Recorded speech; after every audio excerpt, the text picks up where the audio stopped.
प्रिय छात्रों, कक्षा 12 विषय गणित में हम लोग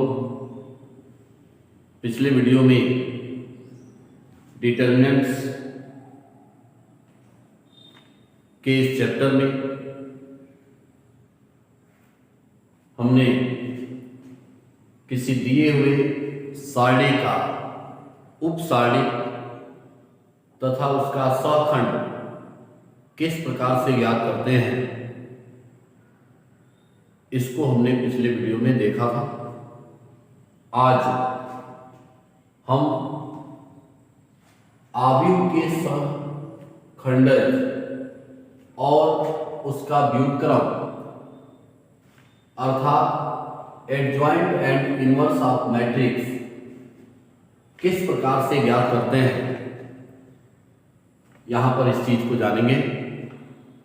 कहने का अर्थ यह है कि आज हम किसी दिए हुए आव्यूह का सहखंडज किस प्रकार से ज्ञात करते हैं, इसको जानेंगे और फिर सहखंडज की सहायता से हम उस आव्यूह का व्युत्क्रम अर्थात इनवर्स किस प्रकार से ज्ञात करते हैं, इसको भी यहां पर जानेंगे। तो इस चीज को समझने के लिए हम यहां पर एक उदाहरण लेते हैं और उस उदाहरण के माध्यम से हम सहखंडज और व्युत्क्रम ज्ञात करना सीखेंगे। मान लीजिए कि मैं मैट्रिक्स ए इस प्रकार लिया, यानी मैट्रिक्स ए बराबर यह जो है हमने मान लिया हमने एक मैट्रिक्स ए बराबर 1 2 3 2 3 1 2 4 3 है। एक मैट्रिक्स इस प्रकार हमने मान लिया कि यह जो मैट्रिक्स ए है वह इतना है और इस मैट्रिक्स ए का हमें सहखंडज और इस मैट्रिक्स ए का व्युत्क्रम ज्ञात करना है। तो अब देखिए, यहां पर किसी मैट्रिक्स का व्युत्क्रम तो हम बताएंगे, पहले किसी मैट्रिक्स का सहखंडज किस प्रकार से ज्ञात करते हैं इससे पहले जानेंगे। तो सहखंडज ज्ञात करने के लिए हम सबसे पहले दिए गए मैट्रिक्स की किसी एक या किसी दिए गए मैट्रिक्स के प्रत्येक अवयव का हम क्या करते हैं, सहखंड निकालते हैं। जो पिछले वीडियो में हमने आपको बताया कि किसी भी अवयव का हम सहखंड किस प्रकार से ज्ञात करते हैं, इस चीज को हम पिछले वीडियो में बता चुके हैं। तो यहां पर ये जो आव्यूह ए दिया है, इस आव्यूह ए के ये जो प्रत्येक अवयव दिख रहा है आपको इन प्रत्येक अवयव का हम पहले सहखंड निकालेंगे। तो ये अवयव 1 है, तो इसको हम किस प्रकार से पहचानते हैं, ये आप जानते हैं कि ये फर्स्ट रो फर्स्ट कॉलम का है। तो हम यहां लिख सकते हैं A11 का सहखंड, A11 का सहखंड क्या होगा भाई? तो मैंने बताया था कि A11 का जो सहखंड होता है वो आपको बताया गया था कि उचित चिन्ह सहित, तो यहां पर उचित चिन्ह सहित -1 का पावर क्या होगा भाई, R+C इसका उपसारणी। तो इसका उपसारणी का आपको लिखना है। तो इसका उपसारणी कैसे लिखेंगे, इसके पंक्ति को और इसके कॉलम को छोड़ देंगे तो जो बचेगा शेष अवयव वही इसका उपसारणी होगा। तो यही बचा हुआ अवयव, देखिए इसके पंक्ति और इसके कॉलम को हमने छोड़ दिया, तो ये बचा हुआ अवयव क्या कहलाएगा, इस E11 इस अवयव का जो है उपसारणी कहलाएगा। तो यहां पर हम इसका उपसारणी लिख लेना है 3 1 और ये हो गया 4 3। इसको हम थोड़ा सॉल्व कर लेते हैं। सॉल्व करेंगे तो आप ये जानते हैं कि यहाँ पर उचित चिन्ह सहित, तो यहाँ 1 1 है तो यहाँ फर्स्ट रो फर्स्ट कॉलम है, तो फर्स्ट रो फर्स्ट कॉलम में देखिए, तो -1 का पावर 1 + 1 * ये क्या है भाई 3 1 4 3 ऐसे लिखिए। थोड़ा और इसको सॉल्व करते हैं, तो यहाँ -1 का पावर 1 + 1 यानी 2 और माइनस का वर्ग कर देंगे तो प्लस हो जाएगा, तो ये +1 और अब इसका प्रसार कर दीजिए। तो इसका प्रसार करना आप जानते हैं कि यहाँ पर आप चाहें तो इस +1 का कोई मतलब नहीं है, अब यहाँ पर प्लस केवल लिख देते हैं, 1 का मतलब इसमें गुणा करेंगे यही होगा। तो अब इसका प्रसार कर दीजिए, तो 3 × 3 करेंगे तो 9 और माइनस क्या होगा 4 × 1 4, तो ये हो गया 9 - 4। तो यहाँ पर कितना बचा भाई 9 में से जब 4 को घटाएंगे तो कितना बचेगा भाई 5, ये आ गया 5। अब देखिए अब इसके बाद हम निकालेंगे फिर से इस अवयव का, तो इसको हम किस प्रकार से जानते हैं, फर्स्ट रो सेकंड कॉलम से जानते हैं। तो यहां मैं लिख सकता हूं A 1 2 का सहखंड, इसका सहखंड निकालेंगे तो फिर से हम वही जानते हैं फार्मूला, क्या होता है भाई फार्मूला, यहां पर जो फार्मूला होगा वो -1 का पावर 1 + 2, तो ये हो गया 1 + 2 और इसका उपसारिक लिखेंगे हम। तो इसका उपसारिक क्या होगा भाई, यहाँ पर जो इसका उपसारिक होगा वो क्या होगा देख लीजिए।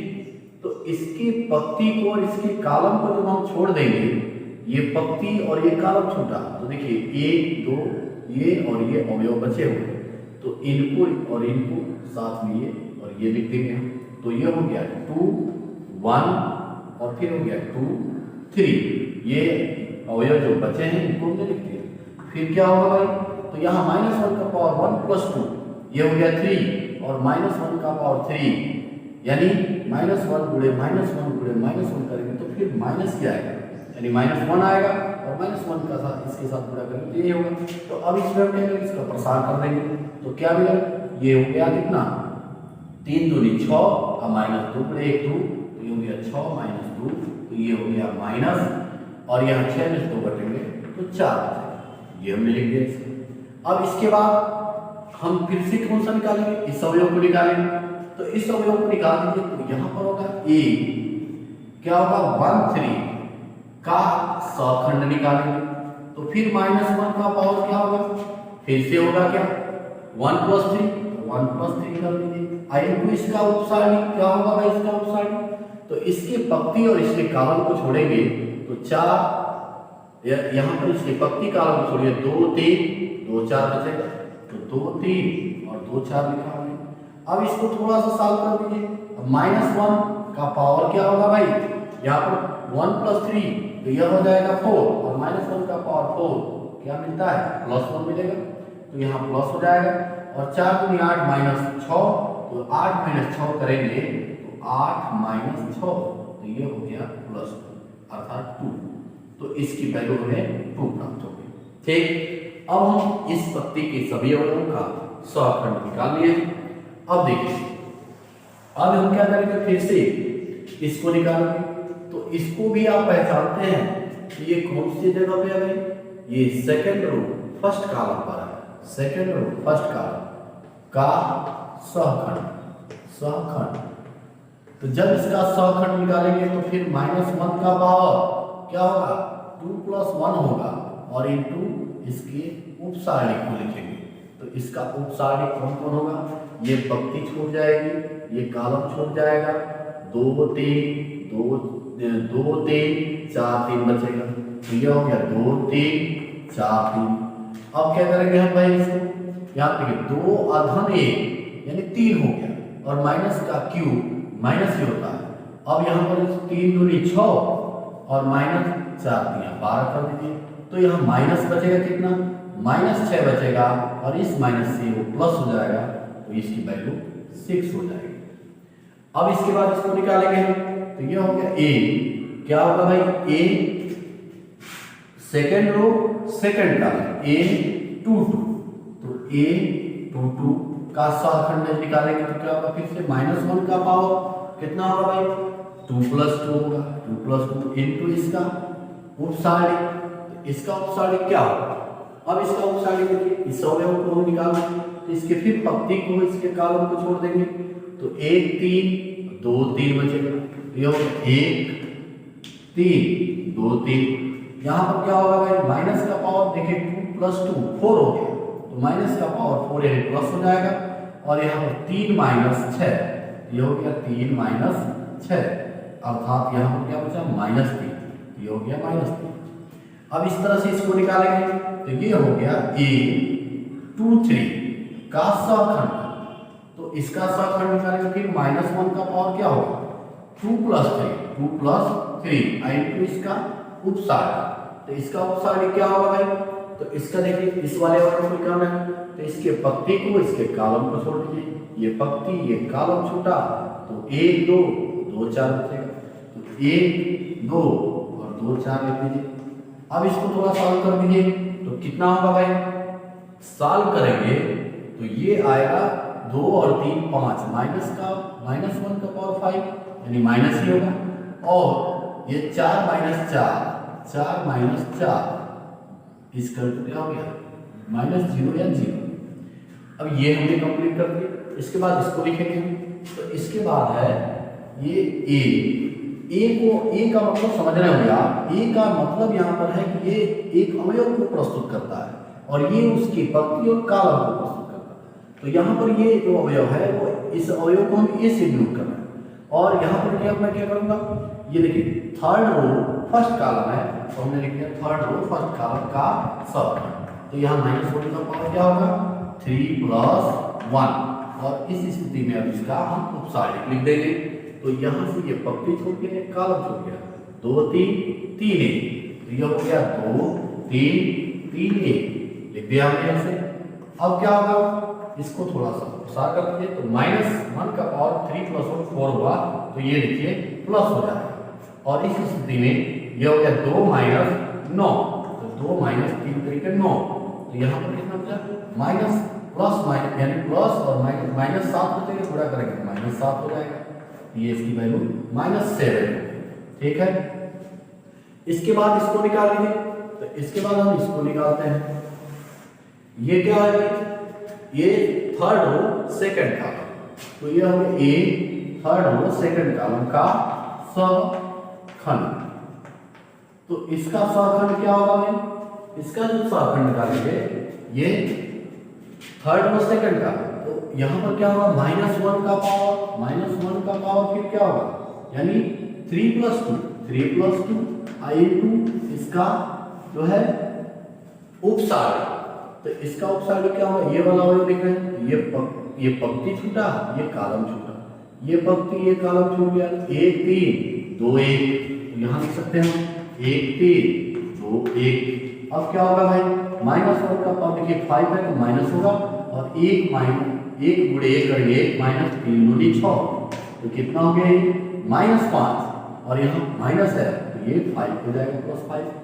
अब एक अंतिम बचा हुआ है 3 तो इसको हम लिखेंगे किस प्रकार से a 3 3 का सहखंड।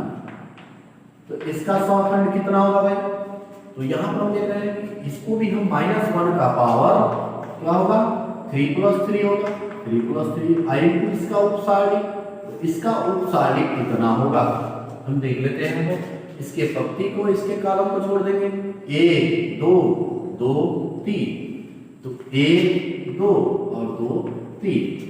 अब क्या होगा यानी 3 3 6 हो गया माइनस का पावर 6 यानी क्या होगा प्लस हो जाएगा और यहाँ पर 3 - 4 3 × 3 - 2 दूनी 4 तो ये हो गया यहाँ पर -1 और प्लस का गुणा करेंगे तो -1।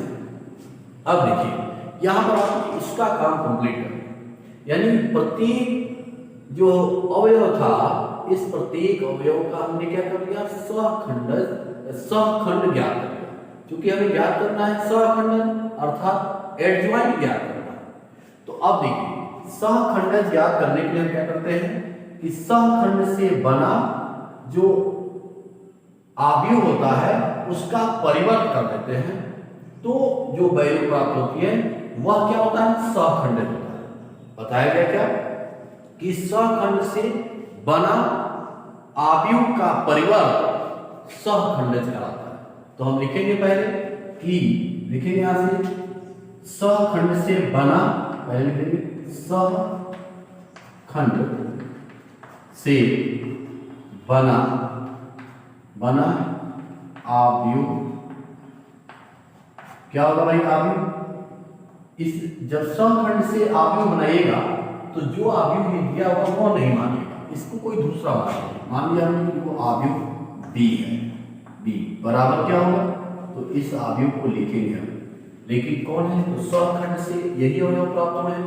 तो देखिए 5 माइनस 4, तो यहाँ हो गया 5 माइनस 4 और फिर इसके बाद 2, तो फिर लिया हमने 2, फिर क्या हो गया, इसके बाद आया 6, इसके बाद क्या है -3 और फिर क्या आया 0 और फिर -7 और फिर 5 और फिर क्या है -1। तो इससे बना आव्यूह बी है। तो अब देखिए मैं इधर मिटा देता हूं, इसको मिटाते हैं, ठीक है, इसको मैं मिटा देता हूं। अब क्या मिला, ये हमने तो इसको लिख दिया। अब ये सखंड से बना आव्यूह यह है, तो हमें निकालना है सखंड अर्थात एडजॉइंट सखंड। तो सह इसके नीचे आप इसको लिखेंगे कि सखंड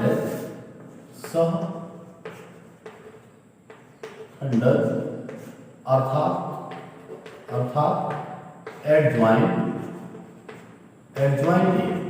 बराबर क्या होता है, तो सखंड से बना आव्यूह का परिवर्त अर्थात बी डैश। तो बी डैश की वैल्यू निकालेंगे, क्या होगा भाई, ये जो वैल्यू है इसके पत्ती को कॉलम में लिख दीजिए, पत्ती को कॉलम में, यहाँ पत्ती को कॉलम में लिख दीजिए। तो इस प्रकार ये क्या हो जाएगा, यानी पत्ती को कॉलम लिखेंगे तो 5 -4 और ये हो गया 2, फिर इस पत्ती को लिखिए तो 6 -3 0 और ये हो गया -7, ये 5 और ये -1। तो इस प्रकार हमने क्या किया कि एडजॉइंट ए की वैल्यू हमने ज्ञात कर दिया। ये है एडजॉइंट ए बराबर क्या हो गया, एडजॉइंट या एडजॉइंट ए, ऐसे शॉर्टकट में लिखते हैं, बराबर क्या मिल गया हमें, ये एक डिटरमिनेंट यानी ये जो आव्यूह प्राप्त हुआ है वह सहखंडज जो है यानी प्राप्त हो गया, अर्थात एडजॉइंट ए हमें मिल गया। तो आपने बच्चों देखा कि किसी दिए गए आव्यूह का सहखंडज किस प्रकार से ज्ञात करते हैं। तो ये उसका तरीका है। सबसे पहले हम उसका क्या करते हैं, सहखंड निकालते हैं प्रत्येक अवयव का, और जब सहखंड प्राप्त हो जाए प्रत्येक अवयव का तो उससे बना एक आव्यूह बनाइए, और जो आव्यूह प्राप्त हो उसका नाम कुछ दे दीजिए और उसका परिवर्तन कर दीजिए, तो वही सहखंडज आव्यूह कहलाता है। ठीक, अब देखिए यहाँ पर एक लाइन में मैं बताऊंगा इनवर्स ज्ञात करें। इनवर्स कैसे ज्ञात करते हैं, तो इनवर्स को कहते हैं, जैसे इसका इनवर्स निकालने का मतलब हुआ a का पावर ऐसे -1, ये इसका इनवर्स, और इनवर्स इसका इनवर्स निकालने का मतलब a का पावर माइनस, और इसकी वैल्यू क्या होती है, a इनवर्स बराबर सूत्र याद रखेंगे कि एडजॉइंट a अब बटा होता है डिटरमिनेंट ये होगा, तो ये सूत्र होता है, यानी इसका इनवर्स क्या है, a का पावर -1 बराबर क्या है एडजॉइंट ए बटा डिटरमिनेंट ए। अब करना क्या है, एडजॉइंट ए को आप ऐसे ही निकालेंगे, जब इनवर्स निकालना होगा तो सारी प्रक्रिया ऐसे होगी, और फिर हम क्या करेंगे कि इसका डिटरमिनेंट ए निकालेंगे। इसका डिटरमिनेंट कैसे निकालेंगे, देखिए हम यहाँ पर निकालते हैं, ये ए का डिटरमिनेंट ऐसे प्रदर्शित करते हैं बराबर। अब क्या होगा भाई, ये ऐसे हो जाएगा, जो ऐसे चिन्ह था वो अब ऐसे हो गया, और क्या हो जाएगा भाई 1 2 3 और फिर क्या है 2 3 1 और फिर क्या है 2 4 3 दिया। अब इसको प्रसार कर लीजिए, तो मान लीजिए 1 इंटू क्या होगा भाई, ऐसे इस पत्ती को कागज में 3 तरीके 9 और -4 9 -4, फिर यहाँ पे -2 इंटू ये पत्ती कागज छोड़ दिए तो 3 में 6 -2 6 -2 और फिर +3 इंटू, तो इस पत्ती को इस कागज में छोड़ दिए तो 4 3 8 -6 8 माइनस क्या हो गया 6। अब इसको सरल करिए, 9 में से 4 गया 5 में 1 करेंगे 5 माइनस यहाँ पर 4 बचा और 4 दूनी 8 तो -8 हो गया, और प्लस यहाँ पर यहाँ 2 बचा 3 दूनी 6। अब देखिए 6 5 11 हो गया, ठीक है, 11 - 8 करेंगे तो कितना होगा 3, ये आ गया 3। तो डिटरमिनेंट ए की वैल्यू जो प्राप्त हुई है, डिटरमिनेंट ए का मान जो हमें प्राप्त हुआ वो मुझे 3 प्राप्त हुआ। और अब ये 3 जो प्राप्त हुआ है तो इस पे एक चीज और आप जानिए कि अगर किसी ऐसे आव्यूह का डिटरमिनेंट निकाल रहे हो और उस डिटरमिनेंट ए का मान 0 आ गया तो उसका इनवर्स नहीं निकलेगा, यानी इसका इनवर्स ज्ञात नहीं, ठीक है, इसका इनवर्स नहीं कर पाएगा। और 0 के अलावा कोई भी संख्या आती है तो उसका इनवर्स हम ज्ञात कर सकते हैं। तो यहाँ देखिए हमने जो इसका डिटरमिनेंट निकाला वो 0 नहीं आया बल्कि 3 आया, तो इसलिए इस दिए गए मैट्रिक्स का हम इनवर्स ज्ञात कर सकते हैं। तो अब क्या करेंगे, हमने निकाल लिया। अब इसके बाद क्या किया, एडजॉइंट ए पहले से हमें पता है तो इसको हम यहाँ लिख देंगे। क्या है, एडजॉइंट ए की वैल्यू हमने ये निकाला है, ये जो वैल्यू हमने निकाला है वो एडजॉइंट ए है, तो हम यहाँ रख देंगे एडजॉइंट ए। इसकी वैल्यू हम लिख देंगे क्या, जो है 5 6 -7 -4 और -3 5 और 2 0 -1 और ये ए इनवर्स वैल्यू। अब बटा क्या होगा भाई, डिटरमिनेंट की वैल्यू क्या है 3, तो अब यहाँ को आप ए इनवर्स बराबर 1/3 और ये डिटरमिनेंट को लिख दीजिए 5 6 और -7 और फिर -4 -3 5 और 2 0 -1। तो एक तो ये हो गया इसको लिखने का तरीका, या आप इस 3 से सब में भाग दीजिए तो जो आएगा वो हो जाएगा इनवर्स। तो इस प्रकार हम इस इनवर्स को इस तरह से हम क्या कर देते हैं, इस प्रकार इस इनवर्स को हम ऐसे ज्ञात कर लेते हैं, ठीक है। ये 3 इसके नीचे था, ठीक है। तो कहने का मतलब इनवर्स को किस तरह से ज्ञात करते हैं, ये आपने देखा कि पहले हम एडजॉइंट ए निकालेंगे, फिर इसमें डिटरमिनेंट ए निकालेंगे और तब जो डिटरमिनेंट ए निकलेगा उस एडजॉइंट ए में सभी अवयवों में भाग दे देंगे, या नहीं भाग देते तो यहाँ बटा इतना कर देंगे, 1 बटा जो रहेगा उसको ले देंगे। तो इस प्रकार हम किसी मैट्रिक्स का जो है सहखंडक और उसका व्युत्क्रम किस प्रकार से ज्ञात करते हैं ये आपने यहाँ पर देख लिया। अब इसके आगे हम किसी जो है रैखिक समीकरण को जो है 3 चर राशि पर आधारित होगा उसको किस प्रकार से हम डिटरमिनेंट्स यानी आव्यूह और डिटरमिनेंट्स की सहायता से हम सॉल्व करते हैं, इसको हम अगले वीडियो में बताएंगे।